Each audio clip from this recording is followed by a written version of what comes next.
इंधनाचा पुरवठा का बंद केलास? मी काहीही केलेलं नाही. आणि त्यानंतर शांतता. एक अशी शांतता जिने 262 लोकांचा जीव घेतला. अहमदाबाद विमान अपघाताच्या ब्लॅक बॉक्समधून समोर आलेला हा 2 वैमानिकांमधील शेवटचा संवाद या भीषण दुर्घटनेमागचं एक अत्यंत धक्कादायक, गूढ आणि तितकंच खळबळजनक रहस्य उलगडत आहे. 12 जून रोजी झालेला हा अपघात, जो सुरुवातीला एखादा तांत्रिक बिघाड किंवा मानवी चूक वाटत होता, तो आता एक मोठ्या प्रश्नाच्या भोवऱ्यात सापडला आहे. तपास यंत्रणांनी सादर केलेल्या प्राथमिक अहवालानुसार या अपघाताच्या केंद्रस्थानी आहे एक लहानसं बटन, विमानाचं इंधन नियंत्रित करणारं बटन. या एका बटनामुळे 262 लोकांचा जीव गेला असं म्हटलं जाते. पण हे बटन चुकून दाबलं गेलं की ते दाबण्यामागे काहीतरी वेगळाच, अकल्पनीय आणि भयावह हेतू होता. चला आज आपण अहमदाबाद विमान अपघाताच्या या प्राथमिक तपास अहवालाची, त्यातून समोर आलेल्या स्फोटक माहितीची आणि कॉकपिटमधील त्या शेवटच्या काही सेकंदांच्या थरारक कहाणीचा मागोवा घेऊयात. नमस्कार, मी मृदुला आणि तुम्ही पाहताय थोडक्यात. तुम्हाला आठवत असेल 12 जून 2025 गुजरातच्या अहमदाबादमधील सरदार वल्लभभाई पटेल विमानतळावरून एअर इंडियाचं बोईंग 787 ड्रीमलायनर विमान फ्लाईट क्रमांक AI-171 लंडनला जाण्यासाठी झेपावलं. पण उड्डाणानंतर अवघ्या 32 सेकंदातच विमानानं जमिनीकडे झेप घेतली आणि ते विमानतळाजवळच्याच एका निवासी इमारतीवर कोसळलं.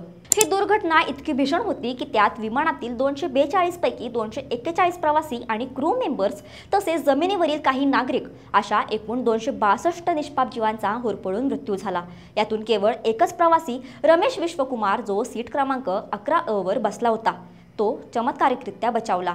या अपघातानंतर भारत सरकारच्या एअरक्राफ्ट ॲक्सिडेंट इन्व्हेस्टिगेशन ब्युरो मार्फत या अपघाताचा तपास सुरू करण्यात आला आणि आता या तपासाचा प्राथमिक अहवाल नागरी उड्डाण मंत्रालयाकडे सादर करण्यात आला आहे, ज्यातून काही अत्यंत महत्त्वाचे आणि धक्कादायक खुलासे झाले आहेत. विमान वाहतूक क्षेत्रातील प्रसिद्ध प्रकाशन द एअर करंटने दिलेल्या माहितीनुसार आणि तपास अहवालातील सूत्रांनुसार तपास करणाऱ्या पथकाने या अपघाताचं कारण शोधून काढलं आहे आणि त्याचं संपूर्ण लक्ष विमानांचं इंधन नियंत्रित करणाऱ्या बटनांवर केंद्रित झालं आहे. हे बटन नेमकं काय काम करतं? सोप्या भाषेत सांगायचं तर हे बटन म्हणजे विमानांच्या दोनही इंजिनांना होणारा इंधन पुरवठा नियंत्रित करतं. हे बटन रन मोडवर असताना इंजिनला इंधन मिळतं आणि विमान चालतं. पण जर हे बटन कट ऑफ मोडवर नेलं तर इंजिनला होणारा इंधन पुरवठा तात्काळ बंद होतो. इंजिन बंद पडतं आणि विमानाची सर्व शक्ती नाहीशी होते. इतकंच नाही तर इंजिनाबरोबर जोडलेली दोनही विद्युत जनरेटर्सही बंद पडतात, ज्यामुळे कॉकपिटमधील अनेक महत्त्वाच्या स्क्रीन्स ब्लँक होऊ शकतात. आता तुमच्या मनात प्रश्न आला असेल की इतकं महत्त्वाचं बटन चुकून दाबलं जाऊ शकतं का? तर याचं उत्तर आहे जवळजवळ अशक्य. कारण वैमानिकांकडून हे बटन चुकून दाबलं जाऊ नये यासाठी अत्यंत कडक सुरक्षा व्यवस्था केलेली असते. हे बटन विमानाच्या थ्रॉटल लिव्हर्सच्या खाली एका इंधन नियंत्रण पॅनलमध्ये असतं आणि प्रत्येक बटनाभोवती एक संरक्षण कडा लावलेली असते. इतकंच नाही तर प्रत्येक बटनात एक मेटल स्टॉप लॉकही लावलेला असतो. म्हणजे तुम्हाला जर हे बटन दाबायचं असेल तर आधी तुम्हाला तो लॉक हाताने वर उचलावा लागतो आणि मगच तुम्ही ते बटन फिरवू शकता. अमेरिकेतील विमान सुरक्षा तज्ज्ञ जॉन कॉक्स यांनीही म्हटलं आहे की हे बटन चुकून दाबलं जाण्याची शक्यता अत्यंत कमी असते. मग जर हे बटन चुकून दाबलं जाणं इतकं कठीण आहे तर त्या दिवशी नेमकं काय झालं याचं उत्तर दडलं आहे विमानातील ब्लॅक बॉक्समध्ये. तपास अधिकाऱ्यांनी अपघातस्थळावरून ताब्यात घेतलेल्या ब्लॅक बॉक्समधून डेटा यशस्वीरित्या डाउनलोड केला आहे आणि त्यातील 15 पानांच्या प्राथमिक अहवालात कॉकपिटमधील दोनही वैमानिकांमध्ये त्या शेवटच्या क्षणी काय संवाद झाला याची माहिती देण्यात आली आहे. हा संवाद ऐकून कोणाच्याही अंगावर काटा येईल. फ्लाईट डेटा रेकॉर्डरनुसार विमानाने उड्डाण घेतल्यानंतर काही सेकंदातच दोनही इंजिनांना इंधन पुरवठा करणारे स्विचेस कट ऑफ स्थितीत आले होते, ज्यामुळे दोनही इंजिन बंद पडले आणि त्याच वेळी कॉकपिट व्हॉइस रेकॉर्डमध्ये जो संवाद रेकॉर्ड झाला तो अत्यंत गूढ आणि चिंताजनक आहे. एका वैमानिकाने दुसऱ्या वैमानिकाला विचारलं, तू इंधन पुरवठा का बंद केलास? यावर दुसऱ्या वैमानिकाचं उत्तर होतं, मी काहीही केलेलं नाही. हा संवाद या संपूर्ण प्रकरणाला एक वेगळं अत्यंत गंभीर वळण देतो. या विमानाच्या कॉकपिटमध्ये होते मुख्य वैमानिक कॅप्टन सुमित सब्रवाल आणि सहवैमानिक क्लाइव्ह कुंदर. दोघेही अत्यंत अनुभवी होते. कॅप्टन सब्रवाल यांना बोईंग विमान उड्डाणाचा 8600 तासांचा तर कुंदर यांना 1100 तासांहून अधिक विमान उड्डाणाचा अनुभव होता. उड्डाणापूर्वी दोघांनाही पुरेशी विश्रांती मिळाली होती. मग इतकं अनुभवी पायलट असताना असं काहीतरी कसं घडू शकतं? आता या संवादामुळे काही भयावह शक्यता निर्माण झाल्या आहेत. पहिली शक्यता, अक्षम्य मानवी चूक.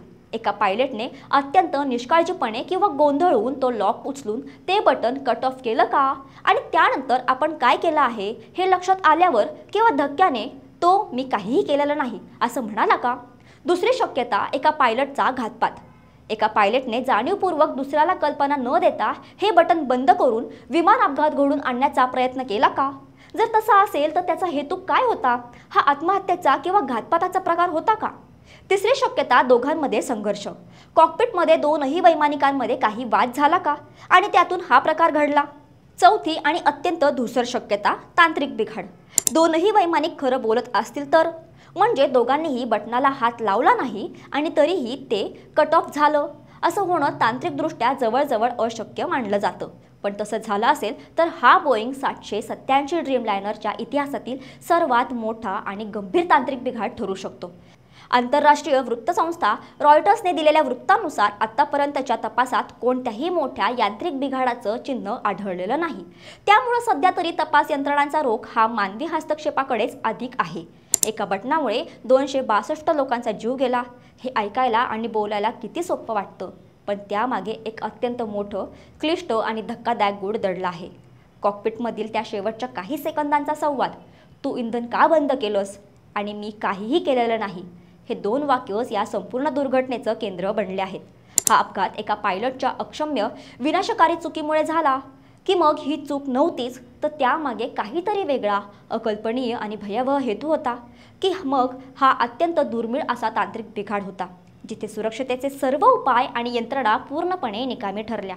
तपास यंत्रणा आता या प्रत्येक शक्यतेचा अत्यंत बारकाईने अभ्यास करत आहेत. ब्लॅक बॉक्समधील डेटा, वाचलेला एकमेव प्रवासी रमेश विश्वकुमार यांची साक्ष आणि विमानाचे अवशेष या सगळ्यांवरून सत्य नक्कीच समोर येईल अशी आशा आहे.